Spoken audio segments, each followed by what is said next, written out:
할렐루야. 오늘도 하나님의 귀한 예배의 자리로 나온 우리 모든 성도님들을 사랑하고 축복합니다. 우리 옆에 있는 분들과 인사했으면 좋겠습니다. 믿음의 삶을 살아갑시다. 여러분들, 하나님을 기쁘시게 하는 일이 뭘까라고 성경은 뭐라고 말하냐면 믿음으로 살아갈 때 하나님을 기쁘시게 할 수 있다라고 성경은 이야기합니다. 여러분, 우리가 믿음대로 살아갈 때 하나님께서 우리의 삶에서 역사하시고 또 하나님이 준비해 주신 놀라운 하나님의 약속의 성취가 우리의 삶에서 나타나게 될 줄로 믿습니다.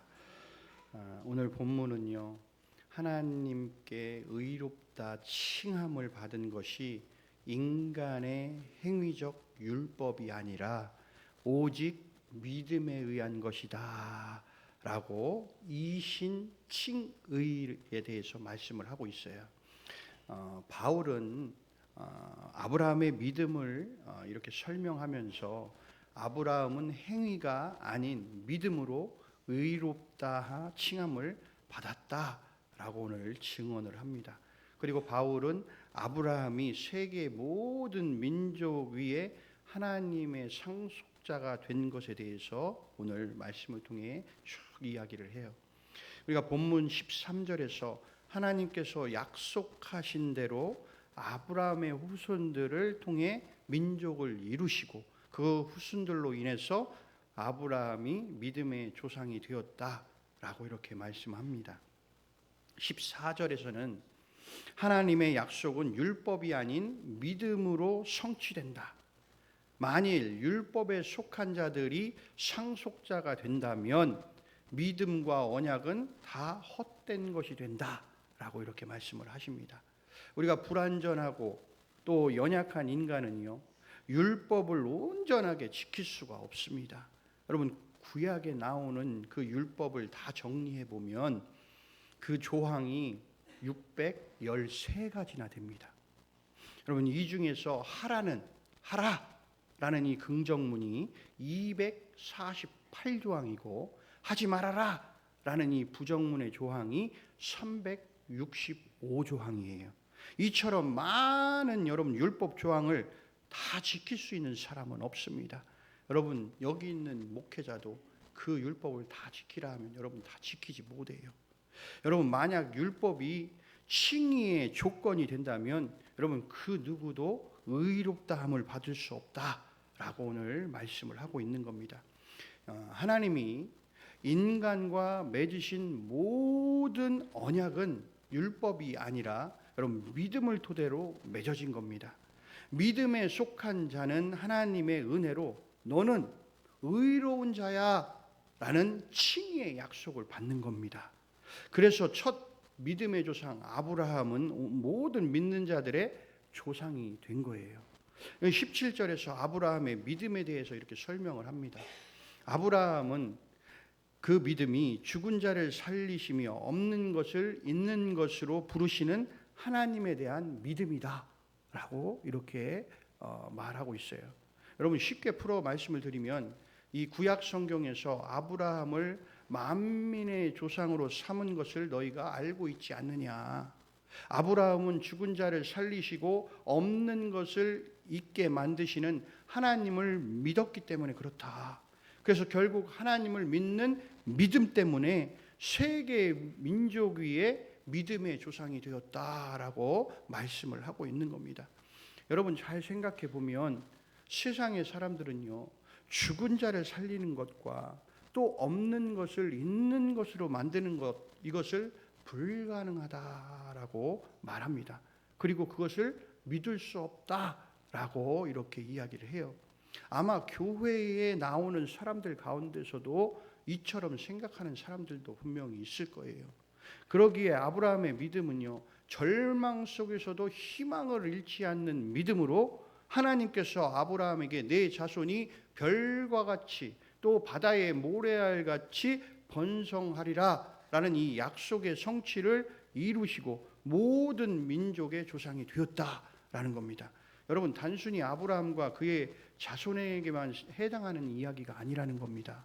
여러분 23절, 24절의 말씀을 가보면 바울은 이 아브라함의 칭의를 여러분 우리와 연결을 하고 있는 겁니다. 여기에서 우리는 값없이 믿음으로 칭의를 받은 유대인들, 헬라인, 그러니까 우리 모든 이방인들을 다 통틀어 이야기를 하는 거예요. 그러니까 즉 아브라함처럼 믿음을 통해서 하나님께 칭의의 은혜를 입은 자는 민족의 어떤 혈통이나 신분과 상관없이 다 구원을 얻게 된다라고 말씀을 하고 있는 겁니다. 그래서 사도 바울은 25절에서 이렇게 얘기해요. 예수 그리스도의 십자가의 죽음과 부활을 성도의 칭의의 맥락에서 막 설명을 합니다. 그러니까 예수 그리스도는 우리의 죄를 사하시기 위해서 십자가에 죽으셨고 우리를 의롭게 하시기 위해서 부활하셨다라고 이렇게 말씀을 하고 있는 겁니다.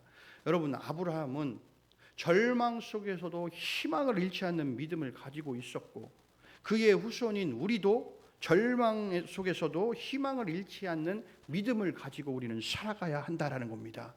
하나님은 인간의 상식과 인간의 능력을 초월한 그 바랄 수 없는 약속을 아브라함에게 주셨어요. 그 약속을 그리고 성취해 주셨습니다. 이 약속의 성취는 동일하게 우리에게도 적용되는 줄로 우리는 믿습니다. 인류의 죄를 대신하여 십자가에서 죽으셨으나 부활하신 하나님의 아들 예수 그리스도를 믿는 믿음의 자녀들에게 아브라함에게 행하신 언약의 성취가 믿음의 자녀들에게도 이루어지게 된다라는 것을 말씀하고 있는 겁니다. 여러분 아브라함의 믿음은요 바랄 수 없는 것을 믿는 믿음이었다라고 오늘 말하고 있어요. 절망 속에서도 희망을 잃지 않는 믿음이었다라는 거예요. 여러분 지금 우리의 믿음은 어떻습니까? 여러분들 스스로를 한번 되돌아보세요. 내가 보고 내가 알고 있고 내가 받아들일 수 있는 만큼만 우리가 믿고는 있지 않는가?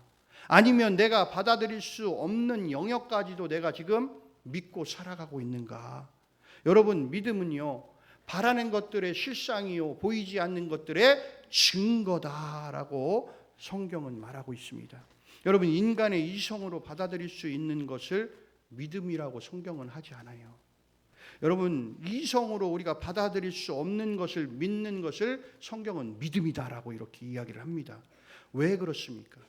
여러분 그것이 당장 눈앞에 보이지 않고 내가 알고 있는 지식과 정반대고 세상은 그것을 다 허구라고 말하고 있습니다. 그러나 반드시 우리는 그것을 바라보는 우리의 믿음은 여러분 실상으로 증거로 나타나기 때문에 그렇다라는 거예요. 여러분 구약 시대의 하나님의 언약은요 이 구두로 이루어졌어요. 하나님이 그들에게 말씀하셨어요. 내가 이렇게 너희를 해주겠다라는 구두로 그 언약이 맺어졌습니다. 여러분 약속이라는 것은요 신뢰와 믿음을 토대로 맺어집니다. 하나님이 우리에게 약속하신 것은요 이 성경 66권에 다 기록되어 있어요. 지금은 구약 시대와 같이 하나님께서 직접 우리에게 음성을 들려주시면서 야 너희들 이렇게 해 하면서 우리하고 약속하시지 않아요. 이미 하나님의 말씀하신 성경을 통해서 우리에게 말씀으로 음성을 들려주신다라는 겁니다. 성경 말씀을 믿음으로 우리가 바라보게 되면 그것은 하나님과의 언약이 맺어지게 되는 거예요. 여러분 아브라함과 그의 후손이 세상의 상속자가 된다고 하신 하나님의 언약은요 율법이 아니라 오직 믿음으로 성취된다라고 말씀하시는 거예요. 여러분 만일 율법과 선한 행위 우리가 착하게 살아가는 그런 모든 행위 이것으로 언약이 이루어졌다면 여러분 아브라함과 하나님의 언약은요 진작에 다 파괴되는 거예요. 우리도 마찬가지입니다. 우리가 성경에 기록된 하나님의 말씀을 믿음으로 받아들이지 못하면 여러분 하나님과의 언약은 다 파괴되는 겁니다. 하나님께서 아브라함에게 약속을 주신 때가요 잘 생각해 보세요. 시내산에서 모세에게 여러분 율법을 주시기 전이에요. 그렇죠? 따라서 하나님과 아브라함의 언약은요 율법이 아닌 바로 믿음을 토대로 이루어졌다라는 것을 우리는 알 수가 있어요. 분명한 것은 하나님께서 우리에게 원하시는 것은 여러분 율법의 행위가 아니라 약속한 것을 이루어 주실 믿는 믿음이라는 것입니다. 여러분, 우리가 믿음을 가질 때, 믿음으로 하나님의 말씀을 받아들일 때, 여러분, 하나님과의 관계와 신뢰가 온전하게 세워지는 것입니다. 여러분, 인간은 종교적 행위나 선한 행위로 온전하게 하나님을 믿고 나아갈 수 없어요. 그러므로 늘 우리는 겸손한 마음으로 자신의 행위가 아닌 하나님을 의지하는 믿음의 삶을 우리는 살아가야 된다라는 것입니다. 오늘 16절부터 22절의 말씀을 통해서 아브라함의 이신 칭의에 대해 바울은 이야기를 해요. 아브라함의 믿음은 본받을 만한 믿음임을 말씀하고 있습니다. 그러니까 하나님께서 아브라함을 만민의 상속자로 삼은 것은 그가 죽은 자를 살리는 부활의 믿음 때문에 그렇다는 겁니다. 여러분, 그때 어떻게 부활의 믿음을 알까? 여러분, 구약은요, 신약의 모형이에요. 모형. 모든 것이 다 그림자예요. 다 예수 그리스도의 복음을 구약에서 이미 이야기를 하고 있다는, 그러니까 하나님께서 그렇게 이야기를 하고 계신 거예요. 우리가 그것을, 하나님의 뜻을 정확하게 뜻을 이해하지 못하기 때문에 그것을 못 보는 것이지, 이미 구약은 다 예수님의 오실 그 신약에 대한 다 모형에 대해서, 그림자에 대해서 이미 다 이야기를 하고 계시다는 거예요. 여러분, 17절에 보면 성경에 내가 너를 만민의 조상으로 삼았고 그렇게 말하지 않았느냐. 그는 죽은 자를 살리시고 없는 것을 있게 만드시는 하나님을 믿었기 때문에 그렇다라고 이야기를 합니다.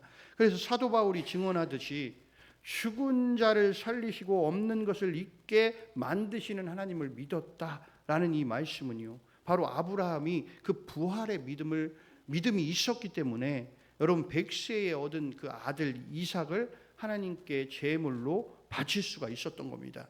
여러분, 이 사건이요, 단순한 사건이 아니에요. 여러분, 하나님께서 인류의 죄를 사하시기 위해 독생자 예수 그리스도를 십자가에 내준 사건과 그리고 죽음에서 살리신 그 부활을 예표하고 있는 말씀이에요. 여러분, 아브라함의 이 믿음은요, 바랄 수 없는 중에 바라는 믿음이었어요. 절망 속에서 희망을 잃지 않는 믿음이었다라는 거예요. 이 믿음이 있었기 때문에 하나님의 그 언약, 하나님의 약속의 후사가 될 수 있었다라는 것입니다.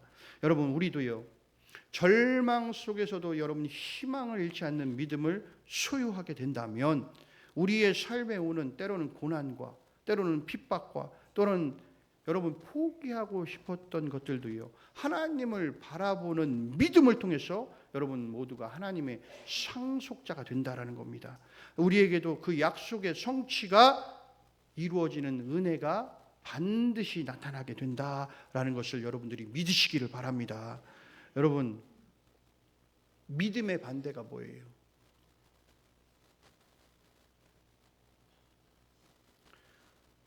질문만 하면 왜 이렇게 말문이 막히는지 몰라. 여러분, 믿음의 반대가 여러분 생각할 때 의심? 그죠? 믿음이니까, 믿는 거니까 내가 의심하면 그 믿음하고 반대되는 거잖아요. 의심일까? 자, 그러면 여러분, 왜 의심이 생겨요? 못 믿어서? 그것은요, 여러분 잘 생각해 보면요, 두려움 때문에 그래요. 여러분 잘 생각해 보세요. 내가 왜 믿음이 없을까? 왜 이러한 일이 나타났을 때 내가 믿음 있게 그것을 행하며 나가지 못할까? 라고 생각하면 의심보다도 여러분 두려움 때문에 그런 거예요. 여러분 두려움 때문에. 이거 하면 내가 정말 하나님이 해주실까? 그런 두려움이 막 생겨요. 내가 어떤 일이 빵 터졌어요. 해결해야 될 문제가 커요. 그런데 이거 내가 하나님 앞에 나가야 되는데, 하나님 앞에 나가서 하나님 앞에 내어놓고 하나님 앞에 기도하고 하나님이 이걸 해결해 주실 거라는 그 하나님의 방식대로 반드시 해결해 주실 거야 라는 믿음으로 가야 되는데 뭐가 생겨요? 의심이 생기죠. 그 의심에는 뭐가 있어요? 뒤에는 두려움 때문에 그래요. 이걸 내가 해결해야지, 누군가에게 부탁해서 해결해야지. 여러분 그렇지 않아요. 여러분 믿음으로 나오면 하나님은 반드시 하나님의 방법대로 그것을 해결해 주신다라는 겁니다. 여러분 두려움을 인정하는 순간에요, 우리의 믿음은요 계속 그 힘이 약해지게 되어 있는 겁니다. 마귀는요, 우리가 하나님 앞으로 나아가려 할 때요 자꾸만 두려움을 심어줘요. 하지 말라고. 그 두려움은요 결국 믿음 없는 행동으로 이어지게 되어 있다라는 겁니다. 여러분 두려움은요 믿음 없는 행동으로 이어지게 돼요. 그래서 이사야서에서 뭐라고 말씀하세요? 두려워하지 말아라. 두려워하지 말아라. 왜? 내가 너와 함께 함이다. 여러분 그 임마누엘의 하나님이 우리와 함께 하시는 하나님의 역사가 우리에게 있게 된다라고 우리에게 말씀하시는 거예요. 두려워하지 말래요. 누가? 하나님이 나와 함께 하신다라는 겁니다. 여러분 두려움이 사라질 때 하나님이 나와 함께 하셔서 나의 힘과 능력이 되어주시는 그 놀라우신 은혜와 그 역사함이 여러분들 나타나게 될 줄로 믿습니다. 여러분 두려움이 사라지잖아요. 그러면 하나님을 바라보는 믿음이 더 강력해지는 겁니다. 왜? 하나님을 바라보면 하나님께 나오면 하나님이 그것을 해결해 주실 거라는 그 믿음이 우리 안에 강력하게 일어나기 때문에 그렇습니다. 여러분 23절부터 25절에서 바울은요 아브라함의 그 칭의를 우리와 연결을 해요. 그러니까 우리는 예수 그리스도를 믿음으로 하나님의 은혜로 값없이 칭의를 얻은 줄로 우리는 믿습니다. 그래서 하나님이 아브라함에게 베푸신 그 은혜는 예수 그리스도 안에서 믿음으로 의롭다 칭함을 받은 우리에게도 같은 은혜가 임하게 된다라는 것을 우리는 하나님께서 우리에게 말씀해 주시는 거예요. 그러니까 하나님께서 우리를 창세전에 택해 부르셨어요. 우리가 복음을 알게 되고 그 복음 안에 거하게 됐어요. 그래서 우리는 믿음의 자녀로 이제 살아갈 수 있게 된 것은요 이것이 다 하나님의 은혜라는 것입니다. 여러분 믿음을 통해서 그렇게 되어진 거예요. 여러분 2000년 전에 예수 그리스도가 나를 위해 십자가에 죽으셨다는 걸 여러분들 믿으시잖아요. 그분이 3일 만에 부활하셔서 나에게 부활의 생명, 부활의 소망을 주셨다는 걸 믿잖아요. 여러분 다시 오실 그 예수님을 기다리면서 재림의 그 예수님, 심판의 주 예수님을 여러분들 지금도 기다리고 있잖아요. 여러분들 이게 어디서 나온 거예요? 믿음에서 나왔잖아요. 여러분 우리가 그걸 보였어요? 누가 2000년 전에 그 예수님 보셨어요? 아무도 못 봤어요. 그러나 우리는 그 예수님이 나를 위해 십자가에 죽으셨다는 걸 우리는 믿어요.